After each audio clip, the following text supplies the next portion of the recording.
प्यारे भक्तों, आप सभी को मेरा जय श्री श्याम। सभी को प्यार भरा जय श्री श्याम। इस मंत्र के श्रवण करने से और जाप करने से आपके हर प्रकार के क्लेश का नाश करते हैं हमारे प्यारे बाबा श्याम, जिन्हें आदि देव भी कहा जाता है।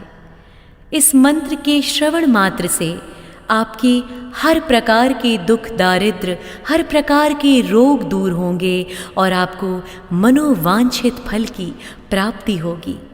तो प्रेम से कहिए, जय श्री बाबा श्याम। भक्तावन समर्थाय नमः, वाञ्छाकल्पद्रुमाय नमः, श्याम आदिदेवाय नमः, सर्वक्लेशनाशाय नमः। भक्तावन समर्थाय नमः, वाञ्छाकल्पद्रुमाय नमः, श्याम आदिदेवाय नमः, सर्वक्लेशनाशाय नमः। भक्तावन समर्थाय नमः, वाञ्छाकल्पद्रुमाय नमः, श्याम आदिदेवाय नमः, सर्वक्लेशनाशाय नमः। भक्तावन समर्थाय नमः, वाञ्छाकल्पद्रुमाय नमः, श्याम आदिदेवाय नमः, सर्वक्लेशनाशाय नमः। भक्तावन समर्थाय नमः, वाञ्छाकल्पद्रुमाय नमः, श्याम आदिदेवाय नमः, सर्वक्लेशनाशाय नमः। भक्तावन समर्थाय नमः, वाञ्छाकल्पद्रुमाय नमः, श्याम आदिदेवाय नमः, सर्वक्लेशनाशाय नमः। भक्तावन समर्थाय नमः, वाञ्छाकल्पद्रुमाय नमः, श्याम आदिदेवाय नमः, सर्वक्लेशनाशाय नमः। भक्तावन समर्थाय नमः, वाञ्छाकल्पद्रुमाय नमः, श्याम आदिदेवाय नमः, सर्वक्लेशनाशाय नमः। भक्तावन समर्थाय नमः, वाञ्छाकल्पद्रुमाय नमः, श्याम आदिदेवाय नमः, सर्वक्लेशनाशाय नमः। भक्तावन समर्थाय नमः, वाञ्छाकल्पद्रुमाय नमः, श्याम आदिदेवाय नमः, सर्वक्लेशनाशाय नमः। भक्तावन समर्थाय नमः, वाञ्छाकल्पद्रुमाय नमः, श्याम आदिदेवाय नमः, सर्वक्लेशनाशाय नमः। भक्तावन समर्थाय नमः, वाञ्छाकल्पद्रुमाय नमः, श्याम आदिदेवाय नमः, सर्वक्लेशनाशाय नमः। भक्तावन समर्थाय नमः, वाञ्छाकल्पद्रुमाय नमः, श्याम आदिदेवाय नमः, सर्वक्लेशनाशाय नमः। भक्तावन समर्थाय नमः, वाञ्छाकल्पद्रुमाय नमः, श्याम आदिदेवाय नमः, सर्वक्लेशनाशाय नमः। भक्तावन समर्थाय नमः, वाञ्छाकल्पद्रुमाय नमः, श्याम आदिदेवाय नमः, सर्वक्लेशनाशाय नमः। भक्तावन समर्थाय नमः, वाञ्छाकल्पद्रुमाय नमः, श्याम आदिदेवाय नमः, सर्वक्लेशनाशाय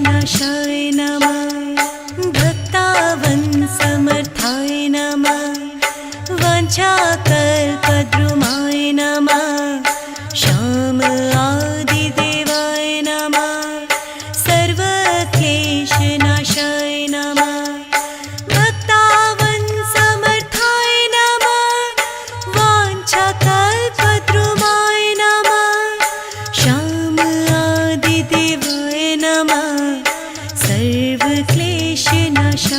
नमः भक्तावन्समर्थाय नमः वाञ्छाकल्पद्रुमाय नमः श्याम आदिदेवाय नमः सर्वक्लेशनाशाय नमः भक्तावन्समर्थाय नमः वाञ्छाकल्पद्रुमाय नमः श्याम आदिदेवाय नमः सर्वक्लेशनाशाय नमः भक्तावन्समर्थाय नमः वाञ्छाकल्पद्रुमाय नमः श्याम आदिदेवाय नमः सर्वक्लेशनाशाय नमः भक्तावन्समर्थाय नमः वाञ्छाकल्पद्रुमाय नमः श्याम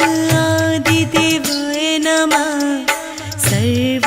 सर्वक्लेशनाशाय नमः भक्तावन्समर्थाय नमः वाञ्छाकल्पद्रुमाय नमः श्याम आदिदेवाय नमः सर्वक्लेशनाशाय नमः भक्तावन्समर्थाय नमः वाञ्छाकल्पद्रुमाय नमः श्याम आदिदेवाय नमः सर्वक्लेशनाशाय नमः भक्तावन्समर्थाय नमः वाञ्छाकल्पद्रुमाय नमः श्याम आदिदेवाय नमः सर्वक्लेशनाशाय नमः भक्तावन्समर्थाय नमः वाञ्छाकल्पद्रुमाय नमः श्याम आदिदेवाय नमः सर्वक्लेशनाशाय नमः भक्तावन्समर्थाय नमः वाञ्छाकल्पद्रुमाय नमः श्याम आदिदेवाय नमः सर्वक्लेशनाशाय नमः भक्तावन्समर्थाय नमः वाञ्छाकल्पद्रुमाय नमः श्याम आदिदेवाय नमः सर्वक्लेशनाशाय नमः भक्तावन्समर्थाय नमः वाञ्छाकल्पद्रुमाय नमः श्याम आदिदेवाय नमः सर्वक्लेशनाशाय नमः भक्तावन्समर्थाय नमः वाञ्छाकल्पद्रुमाय नमः श्याम आदिदेवाय नमः सर्वक्लेशनाशाय नमः भक्तावन्समर्थाय नमः वाञ्छाकल्पद्रुमाय नमः श्याम आदिदेवाय नमः सर्वक्लेशनाशाय नमः भक्तावन्समर्थाय नमः वाञ्छाकल्पद्रुमाय नमः श्याम आदिदेवाय नमः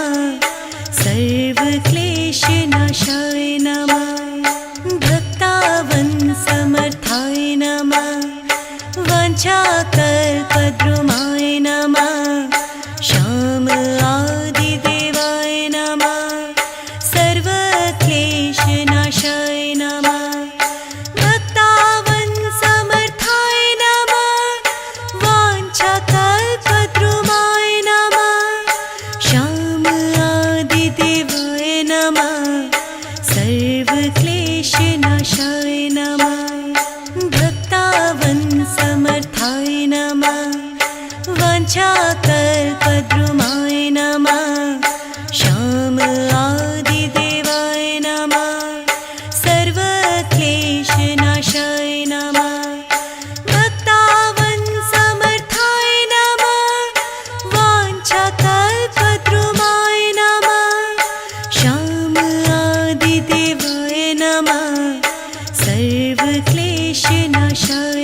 वाञ्छाकल्पद्रुमाय नमः श्याम आदिदेवाय नमः सर्वक्लेशनाशाय नमः भक्तावन् समर्थाय नमः वाञ्छाकल्पद्रुमाय नमः श्याम आदिदेवाय नमः सर्वक्लेशनाशाय नमः भक्तावन् समर्थाय नमः वाञ्छाकल्पद्रुमाय नमः श्याम आदिदेवाय नमः सर्वक्लेशनाशाय नमः भक्तावन् समर्थाय नमः वाञ्छाकल्पद्रुमाय नमः श्याम आदिदेवाय नमः सर्वक्लेशनाशाय नमः भक्तावन् समर्थाय नमः वाञ्छाकल्पद्रुमाय नमः श्याम आदिदेवाय नमः सर्वक्लेशनाशाय नमः भक्तावन् समर्थाय नमः वाञ्छाकल्पद्रुमाय नमः श्याम आदिदेवाय नमः सर्वक्लेशनाशाय नमः भक्तावन् समर्थाय नमः वाञ्छाकल्पद्रुमाय नमः श्याम आदिदेवाय नमः सर्वक्लेशनाशाय नमः भक्तावन् समर्थाय नमः वाञ्छाकल्पद्रुमाय नमः श्याम आदिदेवाय नमः सर्वक्लेशनाशाय नमः भक्तावन् समर्थाय नमः वाञ्छाकल्पद्रुमाय नमः श्याम आदिदेवाय नमः सर्वक्लेशनाशाय नमः भक्तावन् समर्थाय नमः वाञ्छाकल्पद्रुमाय नमः श्याम आदिदेवाय नमः सर्वक्लेशनाशाय नमः भक्तावन् समर्थाय नमः वाञ्छाकल्पद्रुमाय